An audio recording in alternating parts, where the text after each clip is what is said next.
أهلا وسهلا مرحبا بمتابعينا الكرام الأوفياء مرة أخرى على قناتكم قناة الديزا توداي.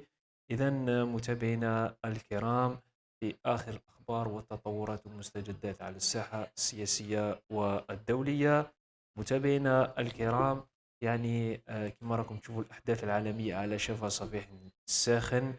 متابعينا الكرام، تفجيرات اليوم لميناء إيران وبوادر اندلاع الحرب العالمية الثالثة، أكثر نشاط وحركة، بسبب هذا الانفجار الخطير الذي شفناه في ميناء بيروت، واللي كان بفعل فاعل دولي يريد إفشال مخططات أو إفشال الاتفاقيات الأمريكية الإيرانية في المجال ملف النووي. وكما راهم يقولوا متابعينا الكرام، قال لك الموساد الصهيوني راه يلعب عشرة في إيران، وهو كان سبب هذه كما نقولوا هذه الفضيحة أو هذه الهجوم اللي أدى حاليا إلى مقتل أكثر من 200 شخص في إيران. وتم تفجير سفينة لنقل الوقود تاع الصواريخ الباليستية هذيك والصواريخ فائقة السرعة، كانت في شاحنة قادمة من جمهورية الصين، ولكن تم تفجيرها وخسائر كبيرة وبشرية في ميناء عباس بإيران. إذا متابعينا الكرام، هذا التفجير هو على مستوى ثلاث أمور: عمل إرهابي، رسالة تهديد وابتزاز، وكذلك عدم أو فرض القوة على إيران بقبول الشروط الأمريكية. وكذلك تريد الكيان الصهيوني حكر أو احتكار القوة النووية وحدها في الشرق الأوسط. إذا سارعت الدولة المسعورة بتأكيد نوعية الانفجار وسببه قطعا لا ظن، حينما ذهبت إلى انفجار حاوية نووية مليئة بالهدايا الكبريتية، بما يؤكد اطلاعها بها أولا ثم تخطيها المسبق للقيام بفعلتها. تدخل المفاوضات الإيرانية الأمريكية اليوم في عمان مرحلتها الأخيرة كما قلنا، ومنعرج حاسم: يا إما القبول بكل شيء أو عدمه، ما يدفع الطرف الأمريكي ومن معه متابعينا الكرام من مسعورين للدخول في عمل متعب ومقلم مثل ما يفعلون في اليمن، الاجتثاث بالقوة من أجل القبول الإيراني على شروط تم طرحها في مسودة الاتفاق. والرسالة لخامنئي شخصيا: تم إشعال شمعة كعربون تفاهم يجب أن يتم بالقوة. إذا متابعينا الكرام، نقطة ضعف إيران هي افتقادها لمقومات الدولة القوية، مؤسساتها بأجهزة أمنية متكاملة، ولعل ما حدث سابقا لحوادث عديدة خير دليل على ما نظنه. فحادثة هنية وكيف فجرت شقته، وحادثة سقوط مروحية تقل الرئيس الإيراني وطاقمه الوزاري، وحادثة اليوم لنقاط عديدة تشكل فيض من غيظ. ما تعاني منه إيران هشاشة وضعفا داخليا، ليس كما تبدو خارجيا. ولنكون صراحة متابعينا الكرام، الشرق الأوسط أقوى دولة استخباراتيا هي إيران، ويمكنها الوصول لمرقد أي زعيم وملك، فهي المسعورة أو كذلك هي الكيان الصهيوني. في لبنان وحدها لديها 26 ألف عميل سري يجمعون الشاردة والواردة من معلومات. وانظر إلى حزب الله كيف تم تفكيكه، الصهاينة هذو راهم عندهم استخبارات قوية. وسوريا كذلك لديها سابقا وقت بشار أزيد من 10,000 كذلك. وإيران بالرغم من تجهيزها، إلا أن التقديرات تشير لأزيد من 13 ألف عميل سري.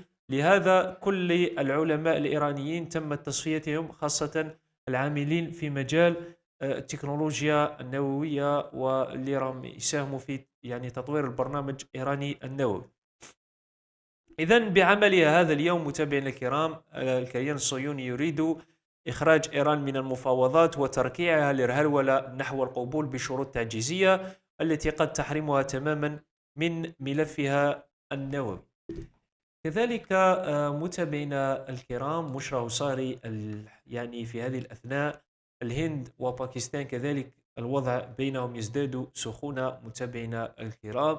فقطعت الهند تدفق المياه عن باكستان بالكامل من مشروعي الطاقة الكهرومائية في سالالال وباكال دول على نهر تشيناب. ووفقا لباكستان هذا الحرب.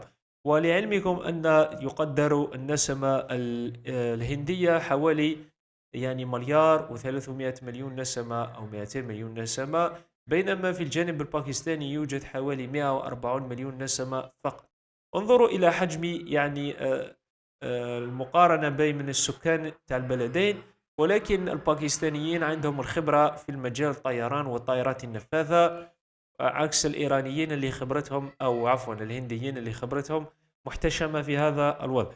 فكلتاهما دولتين نوويتين وتهددان السلام والأمن العالميين، يعني ودولتين جارتين، واحدة مسلمة وواحدة يعني هندوسية كما راكم تشوفوا بالأغلبية تاعها. عندهم إقليم متنازعين عليه منذ استقلال بريطانيا ومنذ الاستعمار البريطاني، اللي هي منطقة كاشمير، منطقة متنازع عليها، لا هي ضمت إلى باكستان ولا هي ضمت إلى الهند. فكلتاهما يعني تستغلان في آن واحد، شعب البنغال أو شعب الهندوس في كاشمير الهندية، وشعب الباكستاني في يعني كاشمير الباكستانية. كما رانا نشوف متابعينا الكرام، الأحداث جد متشربكة يعني بعد حرب الرسومات، بعد يعني الأمور. كذلك روسيا اللي راه يتم تصفية قادتها العسكريين مؤخرا، مثل نائب رئيس العمليات العسكرية الروسية في أوكرانيا اللي تم إسقاطه بقنبلة، أو يعني عن طريق تفجير وعمل إرهابي في موسكو، اللي تسبب في قتل هذا نائب رئيس العمليات العسكرية السرية. إذا هذا كذلك داخل في الحرب الأوروبية ضد روسيا وأمريكا اللي راهي تساهم في هذا الشيء. وكما شفنا أنه ترامب اليوم وزيلينسكي أحرجوا ماكرون، يعني وقالوا له نريد منك الانصراف، فنحن نريد محادثة خاصة على انفراد مع زيلينسكي، لأنه متابعينا الكرام هذا الشيء يدخل في مفاوضات الأوكرانية الروسية. ويعني زيلينسكي عاود دار في رأيه بعد ما تم الاتفاق مع الرواسة على أنه سيعطيهم جزيرة القرم والأراضي المتفق عليها مع أمريكا في صفقة رابحة، ولكن الاتحاد الأوروبي لا يريد إتمام هذه الصفقة على الطريقة الأمريكية، فبالتالي يستفز هذا الأوكراني العميل، ولا يهمه سوى مصالحه الشخصية ولا تهمه مصالح أوكرانيا. فأمريكا تتاجر وتبتز أوكرانيا، وكذلك الأوروبيون يبتزون أوكرانيا، بالرغم من يعني ضمانات ترامب بعدم دخول أوكرانيا إلى حلف الناتو، يعني ولكن ستدخل للاتحاد الأوروبي وعدم امتلاكها للسلاح النووي. إذا متابعينا الكرام، نشكركم لنهاية أو لمتابعتكم معنا في هذا الفيديو. وصلنا لنهايته، نلتقي في الحصة القادمة إن شاء الله. تنسوش ديروا لنا جيم واشتراك في القناة، تخلونا آراءكم في التعليق. شكرا.